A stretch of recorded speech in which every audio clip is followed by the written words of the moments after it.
Connect Bangalore is brought to you by JLL, Lendlease, and is powered by Unisu. Amarjeet Singh discusses IoT-powered digital infrastructures, an incremental journey. Hello, I am Amarjeet Singh. I am the co-founder and CTO of Zenetics Solutions Private Limited, an IoT company that is part of a multi-billion-dollar hero group. Today, I will be talking about IoT-powered digital infrastructure and how you can take this digital journey in an incremental fashion. The broader mandate is to invest into and help grow technology companies that can contribute towards a connected future. Mandate for Zenetics is to give IoT solutions for broader enterprise SaaS segment. So what do we really offer? Our solution ZenConnect retrofits existing buildings all the way from small retail stores to large buildings by instrumenting them with wide variety of sensors. These sensors include energy meters, temperature sensors, humidity sensors, luminosity sensors that then wirelessly communicate to a centralized gateway which is in-house developed through our R&D team and is open and rugged. That gateway then communicates to the cloud platform using cellular, Ethernet, or Wi-Fi. Millions of data points are collected in this fashion that feed into our AI algorithms that can give useful insights for operating these buildings in a green fashion. These insights are of wide variety. You get a centralized visibility into how each of your buildings are performing. Data is collected at each and every asset level to give you predictive and preventive maintenance, essentially telling you when do you need to service which of your thousands of assets and what exactly is to be serviced. On top of that, with automated control and intelligent control, you get energy savings which largely pay for the solution. This ZenConnect solution is deployed across a wide variety of verticals ranging from a small 2,000 footprint retail store that could be a quick service restaurant, a supermarket, or a clothing retail, to a large 200,000 square feet building that could be hotel chains or a chain of office buildings. Over these years, we have built a holistic approach to provide connectivity in the built environment. Our in-house R&D team understands the end-to-end IoT infrastructure very well. And our analytics team has both the domain expertise as well as the statistical and the machine learning knowledge. The software is built with quality and security first mindset. We also work with our customers to set up a collaborative center of excellence so that the data that is being collected can be used for business competence and competitive leverage. This is our small bit to contribute towards a sustainable future and by contributing towards the 3 E's, namely energy, environment, and equipment. Let's understand what are the challenges for digitizing the built infrastructure. There are largely 2 types of built infrastructure: the large buildings, which are 100,000 square feet or larger, or the smaller footprint like retail stores or supermarkets, etc. When it comes to large buildings, we already have building management solutions. They have been in existence for decades, but they are now very archaic. They work on a wired infrastructure when today all of these large buildings already have a wireless infrastructure within them. The installation is very hard to do, very cumbersome, and requires skilled manpower, and therefore is very, very expensive to not just deploy, but also to maintain. On top of that, because you have hundreds of these sensors which are deployed across the building, if you are not collecting the health of these assets, you have zero visibility into how each of these sensors and control points are behaving, and therefore their maintenance also becomes a tricky thing. These building management systems are collecting huge volumes of data, but what are they using that data for? Only simple threshold-based control. This huge volume of data can actually be used to create intelligent algorithms for intelligent control, which these building management systems are not doing. When it comes to small footprint store, typically a chain for a quick service restaurant or a clothing outlet would have hundreds or thousands of these stores deployed across multiple geographies. There is typically zero visibility into what is happening at each and every store. Tens of thousands of your assets spread across these stores are very hard to then maintain.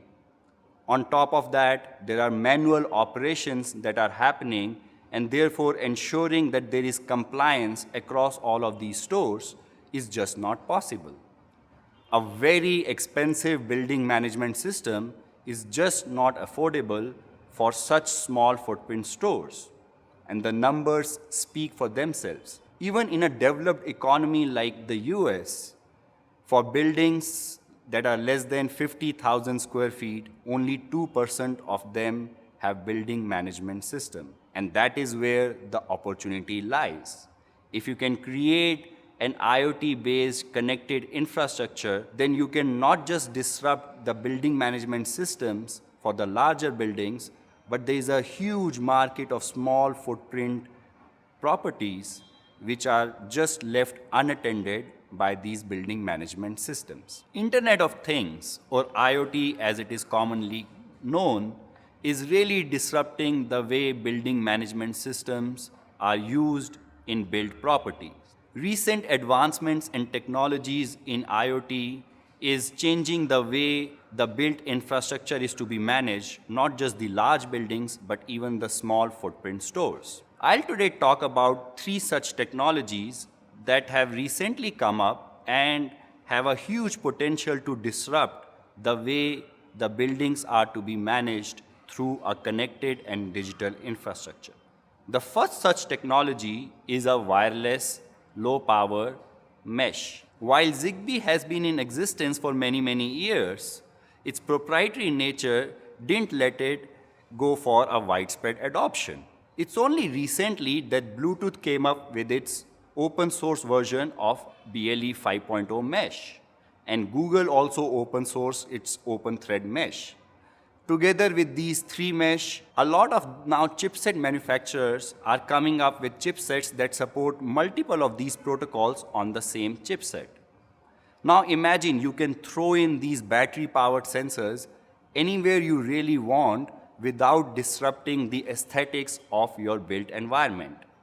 The data that you collect will help you analyze and benchmark the assets that you really want to monitor and control without worrying about running cables to connect these sensors. The instrumentation of these sensors is also very simple and doesn't require any expert labor, and therefore reduces the cost for installation. So together with lower cost of hardware and lower cost of manpower to install and maintain, these are really disrupting the way sensing and control happens in the built environment. The second such technology are open and modular Linux-based gateways. Zenetix has also built some such gateway based on a Raspberry Pi compute platform, which can be extended to support multiple protocols that are commonly found in a built environment, such as Modbus, CAN bus, BACnet, etc. These gateways also talk over wireless low-power mesh to all of these sensors that are spread across the built environment and provide a rugged and reliable industrial-grade internet connectivity over Ethernet, Wi-Fi, or cellular. These gateways come with remote VPN connectivity, and therefore you don't really need to go physically to them to troubleshoot if there is any problem. Again, not the way the hardware gateways in building management systems are typically managed today. Third such technology is a generic and extensible wireless control node. If you look at different control points within your built infrastructure, they are typically either 4 to 20 milliamp control point, 0 to 10 volt control point, or analog or digital control points. If you have a generic node that can support these control points, again over the same low power wireless mesh, you have an infrastructure whereby you are collecting data on this low power mesh, and you are also enabling control of these assets over this low power wireless mesh. There is no need to run hundreds or thousands of meters of cable, and thus maintaining this infrastructure is also super easy. What this is enabling is that a combination of these wide variety of low power wireless sensors, a common and extensible wireless control node with an extensible gateway that can support multiple protocols, you can now manage possibly all different types of assets. Air conditioning, be it water side air conditioning or VRF or VRV based air conditioning or ductable AC controls, or even small space units which are sort of split units or rooftop units. You can even connect your other assets like fire alarm to ensure that the safety of the occupants within the building is maintained. Let's now understand how this digital journey can be taken in an incremental fashion. First, let's just take a simple case of buildings that already have a building management system. Like I mentioned earlier, because these building management systems are already collecting millions of data points, it is now about connecting these data points to a cloud infrastructure where you may run your advanced analytical algorithms to perform fault detection and diagnosis, to also perform intelligent control beyond basic threshold-based control. So essentially, you start leveraging the huge volume of data that these BMS systems are generating but are not using at all. Now let's look at the other side, the built infrastructure that does not have an existing building management system. That is largely true for all small footprint stores, and also largely true for even larger buildings in developing economies. In such a building, my recommendation would be to live this digital journey in an incremental fashion. At the first step, you may only instrument basic energy metering at different feeder level and also perform ambient sensing, be it temperature, humidity, or luminosity. With this basic sensing in place, what you can then do is you feed that data into your machine learning algorithms that can then do fault detection and diagnosis and automatically create tickets for your different assets within the built infrastructure, be it multiple assets within one infrastructure or thousands of assets spread across your thousands of built infrastructure which are spread geographically. These tickets then automatically get generated, feed into your maintenance team, and now you can even monitor digitally sitting at a central location how your maintenance team is performing, not just at the team level, but how each individual is performing within that team, and are your assets being maintained properly or not. There is, of course, the other side of proper maintenance of these assets, because that what you want to eventually ensure is the safety of the occupants of your building and also ensure that the occupants are comfortable. You also want to ensure that the assets that you are maintaining, for example, your perishable items in the refrigeration units, are all maintained at the right temperatures so that you are compliant as per the regulatory frameworks. All this is easily done even when you don't have a building management system and you do basic energy metering and ambient monitoring. As a next step, you can take this basic sensing to control and actuation for the endpoints which are easily controllable. So in a large building where you have a water side and an air side system, you only then focus on controlling the air side. For example, you focus on controlling the air handling units. Or if you have controllable VAVs, you focus on controlling those VAVs only. In this perspective, you may install VFDs on your AHUs to control the fan speeds as well. If you have a ductable unit control the ductable unit. If you have a split unit or a RTU, start controlling those units. With this basic control in place, which is connected to the cloud infrastructure, together with the detailed energy metering and the ambient sensing, you can now not just perform time-based control, which your typical building management systems give, but also much more intelligent sensor-based control, which are driven by how is the weather outside, number of people in the building, and so on and so forth. As a third step in this journey, you can now start connecting various other software systems that you may have within your built environment.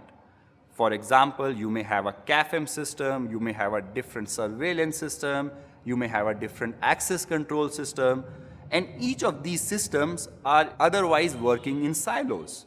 What you can do is to interconnect all of these systems so that the data that you get by interconnecting these systems can then be leveraged to do better intelligent monitoring and control, which is otherwise not possible by each of these silos that were otherwise created. And as a final step in this journey, you can dream of achieving what the full building management system would give you, whereby you start then monitoring your elevator systems, you start controlling your water side and more complex systems like your chillers, and you also start integrating other non-essential assets like pumps, etc., to get you better visibility about your assets. So essentially, unlike when you bring in a building management system, you have to do all of these things together and pay a huge upfront investment. You can actually do this digitization in small steps, look at the ROI at each and every step, and then decide whether you want to really invest and move forward to the next step or not. At each and every step, there are companies like Zenetics that can give you very interesting business models where you don't even need to invest into the sensing and the control technology, and all you do is sort of a pay per square feet kind of a recurring model. And we do all the investment and we guarantee the benefits that we are all talking about. So in summary, building management systems have been in existence for more than 3 to 4 decades, but they were largely focusing on the control. Their data was never appropriately utilized. They had a huge upfront cost, and therefore the ROI didn't make sense for buildings that are smaller than 50,000 square feet. Recent advancements in Internet of Things are disrupting this whole BMS systems, not just for the large buildings where there is huge opportunity in developing economies, where very few buildings have these BMS, but also a huge gap of small buildings which is globally unaddressed by these BMS systems because they are completely unaffordable for that class of properties. And you don't need to live this journey in one full go. You can live this digital journey in an incremental fashion. And over the last 6 years, we have built technology and we have created interesting business models that can help you live this journey step by step in an incremental fashion and contribute your bit to the sustainable future.